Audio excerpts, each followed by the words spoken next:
Jax's revenge domain. I was staring at my laptop screen at 11:47 p.m. when the text from Sarah hit me like a punch to the gut. Kevin won state championship. Wish his dad could have been there to see it. Attached was a photo of my 16-year-old son holding up a gold medal, grinning ear to ear. And right there beside him, in a Summit Manufacturing polo shirt, was Karen Phillips, my boss, the woman I'd spent 6 months training, representing our company at my kid's biggest moment. I'm Richard Thompson, 48 years old, and that night changed everything. Let me back up and explain how I got to that moment, sitting alone in an empty office while someone else celebrated with my family. It starts with a conversation I had with my CEO about 8 months earlier. "Richard, we're bringing in some fresh blood to help modernize operations," Michael Stevens told me that Tuesday morning in his corner office. The way he said it, like he was doing me a favor, should have been my first warning. Karen Phillips comes from consulting, has her MBA from Northwestern. Really sharp thinking on digital transformation. I nodded politely. 22 years I'd been with Summit Manufacturing, working my way up from floor supervisor to senior operations manager. Started when Kevin was just being born, back when I thought I'd retire as VP of operations someday. Knew every machine, every process, every client relationship we had.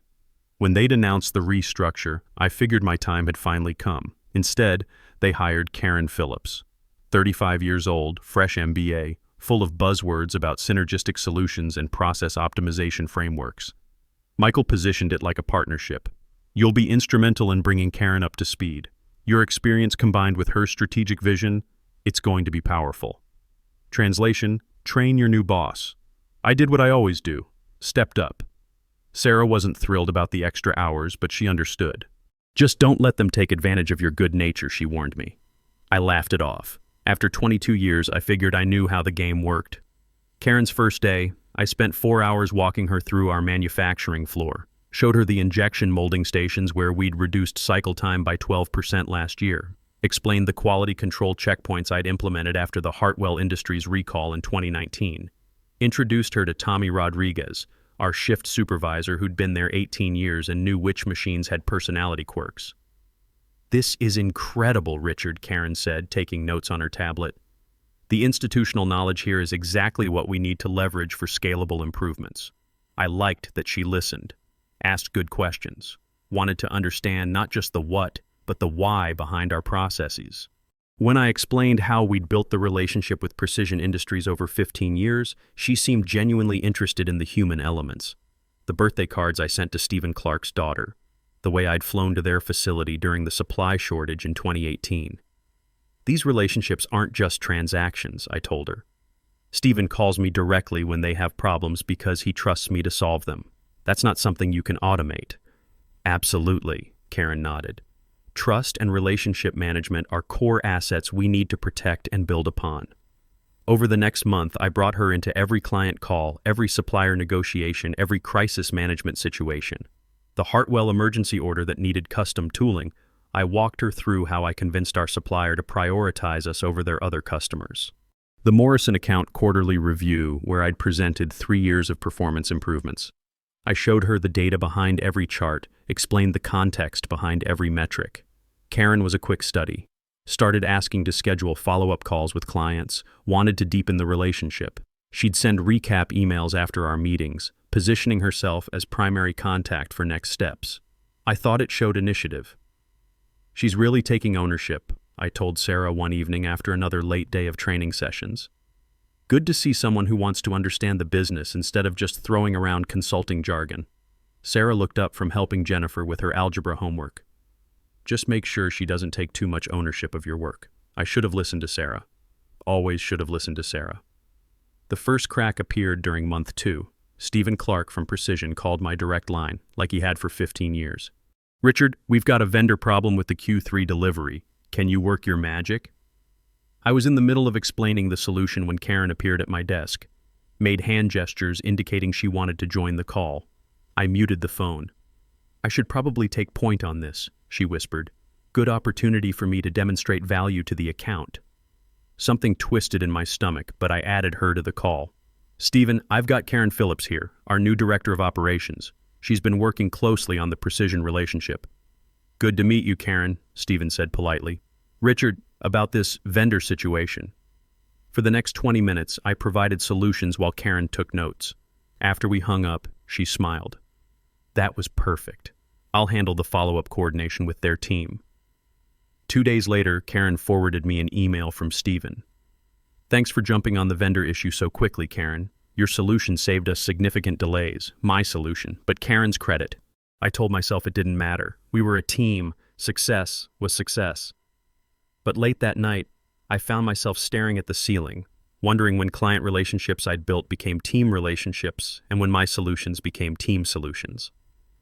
Sarah rolled over in bed. What's wrong? Nothing. Just thinking about work. Richard, you've been thinking about work every night for 2 months. What's really going on? I didn't have words for it yet, just a feeling that something was shifting, that the ground I'd spent 22 years building was starting to move under my feet. Karen was smart, ambitious, and everything I'd thought I wanted in a partner. So why did I feel like I was training my replacement instead of training my boss? The pattern became clearer over the next few months, but I was too deep in the mentorship mindset to see it for what it really was. Karen had a gift for making my work disappear into team accomplishments while somehow always being the face that clients remembered. Take the Henderson Industries crisis in month 4. Their main production line went down on a Wednesday night, and they needed 12,000 custom gaskets by Friday morning or their entire automotive contract would collapse. When the call came in at 8:30 p.m., I was home helping Kevin with his history project on World War II. Dad, you promised we'd finish the timeline tonight, Kevin said when my phone started buzzing. Just 5 minutes, buddy. Let me see what this is about. Henderson's plant manager was in full panic mode. Richard, we're dead in the water. Our regular supplier can't deliver until next Tuesday. We need a miracle here.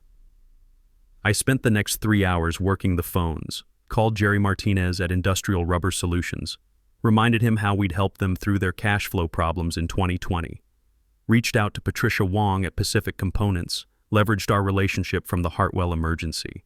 By midnight, I had commitments from 3 different suppliers to split the order, custom mold the gaskets, and deliver by Thursday evening. Kevin had given up waiting and gone to bed around 10. Sarah brought me coffee at 11:45. Another crisis? Henderson's going to lose a $15 million contract if I can't find gaskets by Friday. And where's Karen during all this? Good question. I'd called her at 9 p.m. to update her on the situation. She'd said she was at a networking dinner and would circle back in the morning to coordinate next steps. Thursday morning, Karen appeared at my desk with 2 cups of coffee and a concerned expression. Richard, I heard about Henderson. How are we looking? I walked her through the solution. 3 suppliers, split delivery, expedited shipping, total cost overrun of $18,000, but we'd save the contract and maintain the relationship. This is exactly why client relationships are our competitive advantage, Karen said, nodding thoughtfully. I should probably be the one to call Henderson with the update. Good for them to see leadership engagement at the director level. Something in my chest tightened, but I handed over the supplier contact information. Team player, I told myself. We're all working toward the same goal. Friday afternoon, Henderson's plant manager sent a company-wide email. Special thanks to Karen Phillips for her outstanding crisis management this week. Your quick thinking and supplier relationships saved our automotive contract. My quick thinking, my supplier relationships, Karen's credit. But the real gut punch came during our quarterly operations review. Karen was presenting Q2 results to the board, and there it was, a whole slide dedicated to crisis management excellence, the Henderson success story. She stood at the front of the conference room, laser pointer in hand, talking about proactive relationship leveraging and multi-vendor solution architecture. Used all the details I'd briefed her on, but somehow her name was the only one on the slide. Board member Sandra Hamilton asked about supplier selection criteria. How do you evaluate vendor reliability under crisis conditions? Karen hesitated for just a second, then launched into generic consulting speak about performance metrics and historical data analysis. I watched her tap dance around the real answer, that I'd known Jerry for 8 years, trusted Patricia Wong because she'd never let us down before, understood which suppliers would break their backs to help us because we'd helped them first. After the meeting, Michael Stevens pulled me aside. Great work on Henderson, Richard. Karen's really hitting her stride with crisis management. Thanks, Michael. You're a great mentor. Having someone with your experience guide our new leadership is exactly what we need. I nodded and smiled. But walking back to my desk felt like walking underwater. Mentor. That's what I'd become. Not a leader, not a partner, a mentor whose job was to make someone else look good. The worst part was, Karen seemed to genuinely believe her own version of events.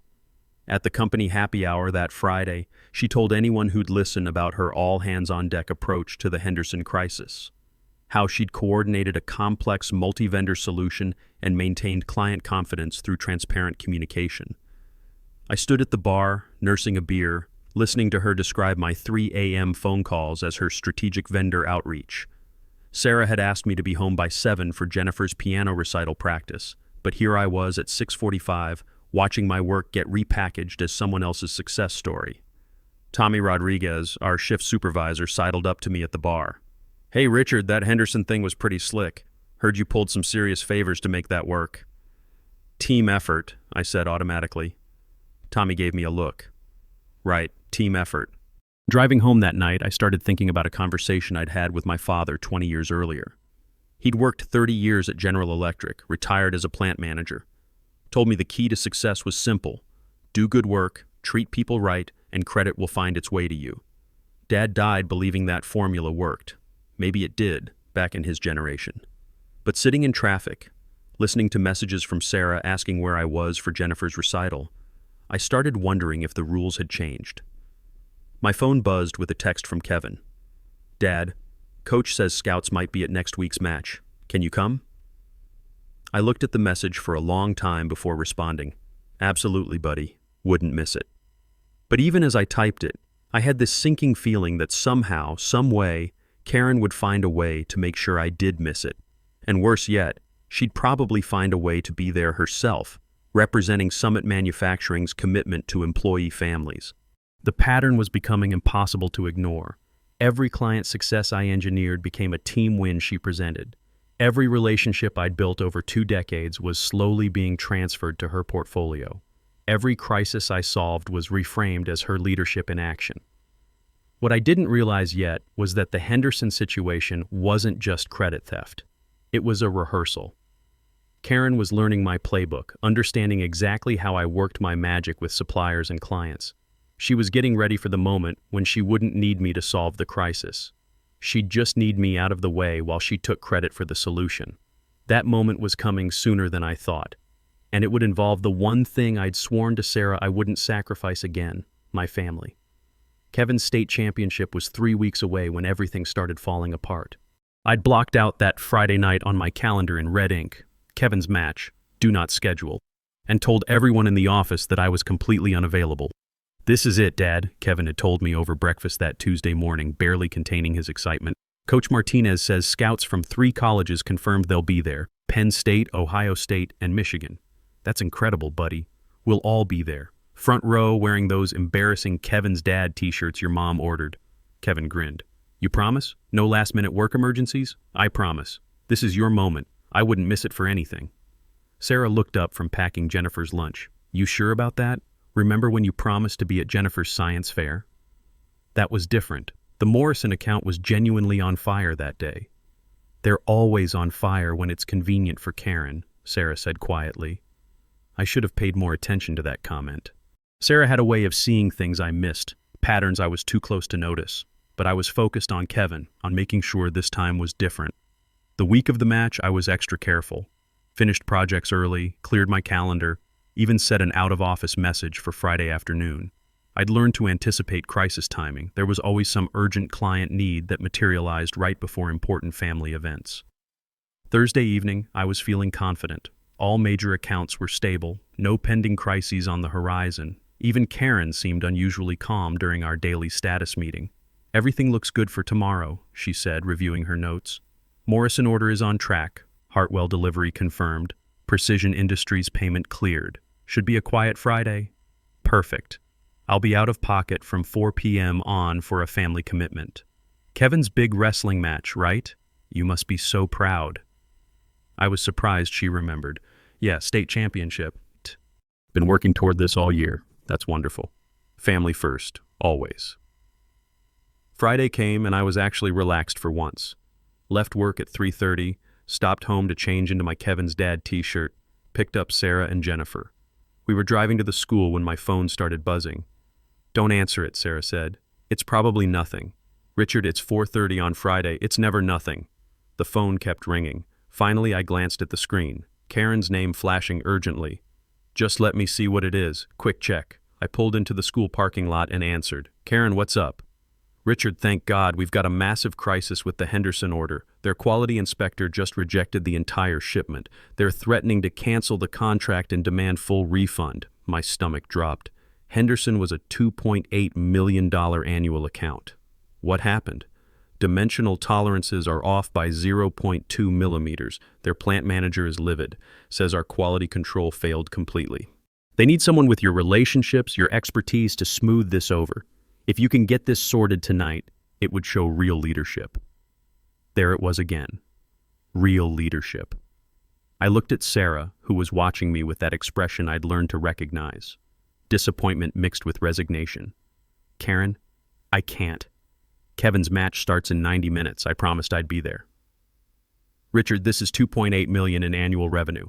Henderson's threatening to not only cancel, but tell other automotive suppliers about our quality problems.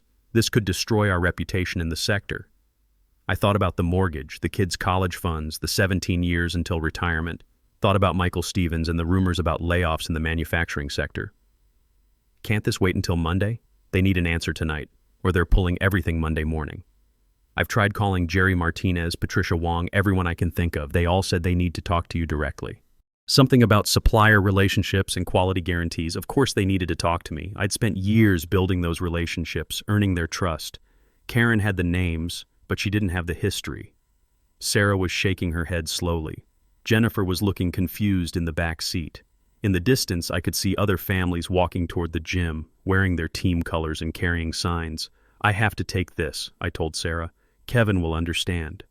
"Will he?" Sarah asked quietly. "Because I'm not sure I do anymore." I called Kevin from the parking lot, hating every word I had to say. "Buddy, I'm so sorry. Major work crisis. Your mom will take videos of everything, okay?" "Dad." His voice was small, disappointed. "You promised." I know. This Henderson thing could cost us millions if I don't handle it personally. But I'll make it up to you, I swear." Spent the next 6 hours in the office working the phones. Called Jerry Martinez at home, interrupted his family dinner to discuss quality standards and dimensional tolerances. Reached out to Patricia Wong, who was at her daughter's birthday party, but took my call anyway because we'd known each other for 8 years. By 10:30 p.m., I had a solution. Henderson would accept a 15% cost reduction on the current order. We'd implement additional quality checks for future shipments, and Jerry would personally oversee a replacement batch at expedited timeline. Crisis averted, relationships saved, millions preserved. I was feeling pretty good about myself until I opened social media to unwind before heading home. That's when I saw Karen's post. Photo of her shaking hands with Kevin, both of them smiling in front of the wrestling trophy display. Karen wore a Summit Manufacturing polo shirt and held a small bouquet of flowers. Caption read, "So proud to represent Summit Manufacturing at tonight's state championship. Congratulations to this young champion and his amazing family. Our company believes in supporting our employees' children in their moments of triumph." The comments were pouring in. "So thoughtful. Great company culture. Lucky employees to have such supportive leadership." I stared at that photo until my vision blurred. She'd been at my son's match while I was cleaning up her crisis. Getting photos, getting credit, playing company representative while I sat in an empty office, sacrificing my promise to my son to save her skin. But the worst part was the next photo in her series. Karen with Sarah and Jennifer, all three of them wearing those Kevin's Dad t-shirts. Sarah looked polite but uncomfortable. Jennifer was smiling, probably thinking Karen was being nice. The caption on that one, "Kevin's family welcomed me so warmly tonight. True sportsmanship and family values." My hands started shaking. I called Sarah immediately.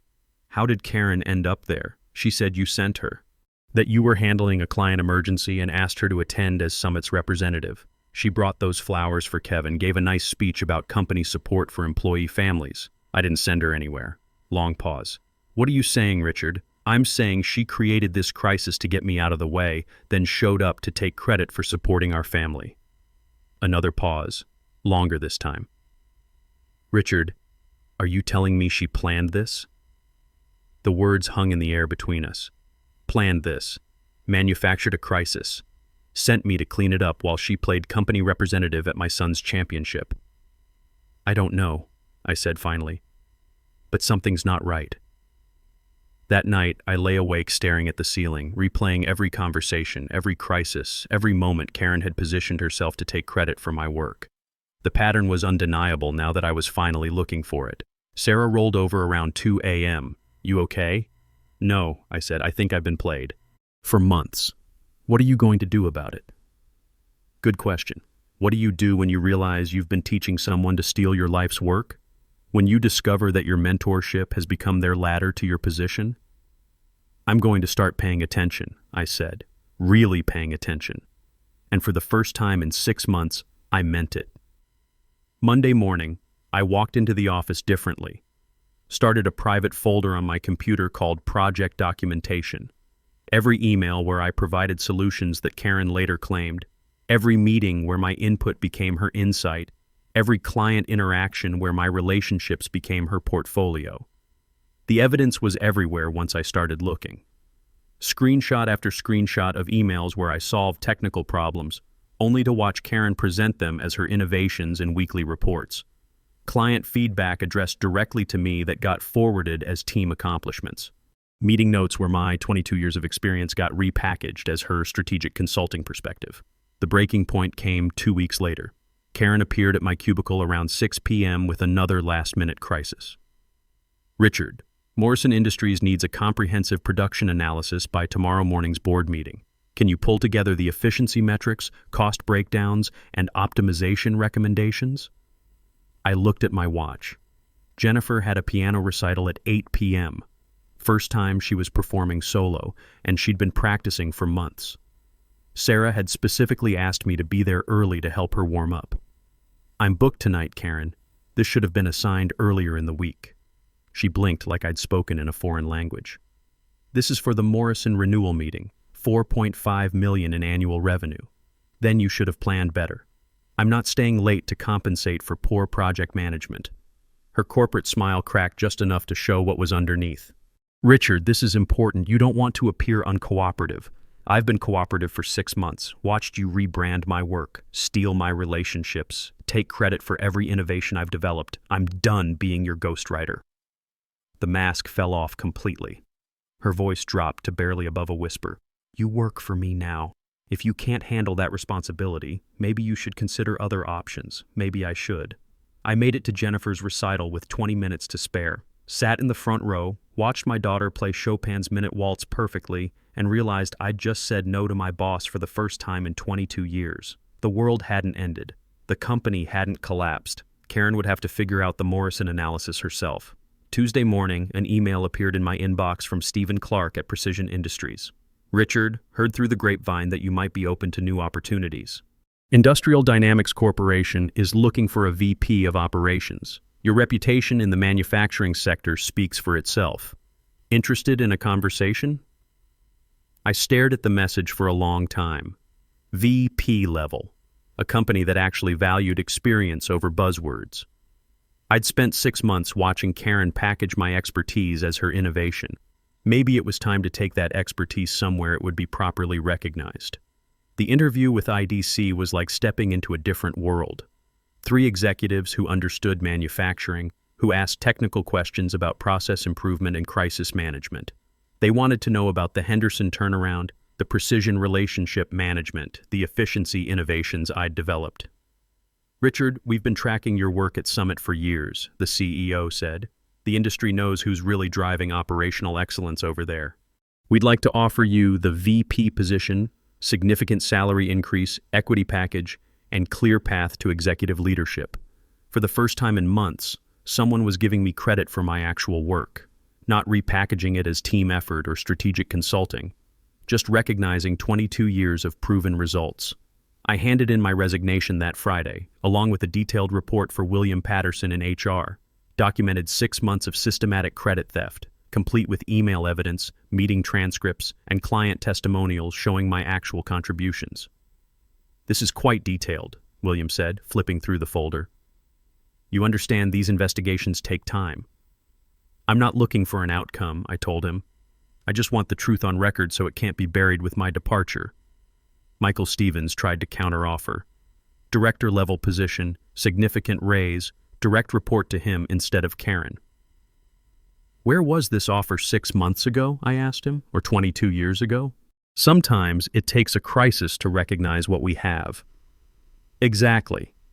And I'm not your crisis management strategy. Started at Industrial Dynamics Corporation 3 weeks later. Real office, real authority, team that actually reported to me. First month I implemented process improvements that saved $285,000 in operational costs. No one questioned where the ideas came from because everyone knew I was the source. The validation came 4 months later at the Manufacturing Leadership Conference in Chicago. Biggest industry gathering of the year. I was there representing IDC, Karen was there for Summit. During the Operational Excellence panel, the moderator asked about recent innovations in inventory management. Karen raised her hand, started talking about her Philips Innovation Protocol, how it revolutionized efficiency at Summit Manufacturing. First technical question, she fumbled with consulting jargon. Second question about implementation challenges, more generic responses. Then someone in the audience asked about specific supplier integration challenges. Karen went completely silent. Room full of industry veterans who knew operational excellence when they heard it, watching someone get exposed in real time. The moderator tried to move on, but the damage was done. After the panel, the networking reception was telling. Stephen Clark found me immediately. "Richard, great to see you at IDC. That panel discussion was interesting. Was that the same process work you were doing at Summit?" I smiled. "What do you think?" He laughed. "I think someone just learned the difference between knowing something and owning something. Word travels fast in manufacturing circles." By the end of the conference, everyone understood the real story. Karen tried to network, but conversations kept getting awkward when people asked technical questions she couldn't answer. 6 months later, heard through industry contacts that Summit lost 4 major contracts, including Precision Industries. Karen got moved to business development. Internal role, no client contact, no operational authority. Meanwhile, Kevin started his senior year, made varsity wrestling captain. I haven't missed a match since. IDC promoted me to senior VP last month. 28% salary increase, stock options, clear executive track. More importantly, I'm building something that can't be stolen because it's based on relationships, reputation, and 23 years of proven results. That photo of Kevin with his state championship medal sits on my office desk now, right next to the Industrial Dynamics Leadership Award I received last quarter. Both achievements I was present for, both victories I can actually claim. Sometimes I think about what Dad told me about doing good work and letting credit find its way to you. He was right about the principle, wrong about the timing. In today's corporate world, sometimes you have to fight for your credit. Sometimes the best way to get recognition isn't working harder for people who don't value you. It's walking away and finding people who do. Turns out the best revenge isn't getting even. It's getting better, getting recognized, and watching the people who tried to steal from you struggle without your expertise holding them up. Karen taught me something valuable about loyalty and boundaries. Now I'm teaching other experienced professionals the same lesson. Your knowledge has value, your relationships matter, and you don't have to accept being invisible in your own career. The mentoring continues, just with people who deserve it this time. Because here's what I learned after 48 years on this planet. Loyalty without respect is just servitude, and the people who truly value your experience will never ask you to become invisible for their success. Sometimes the greatest act of leadership isn't teaching someone else to shine, it's refusing to dim your own light.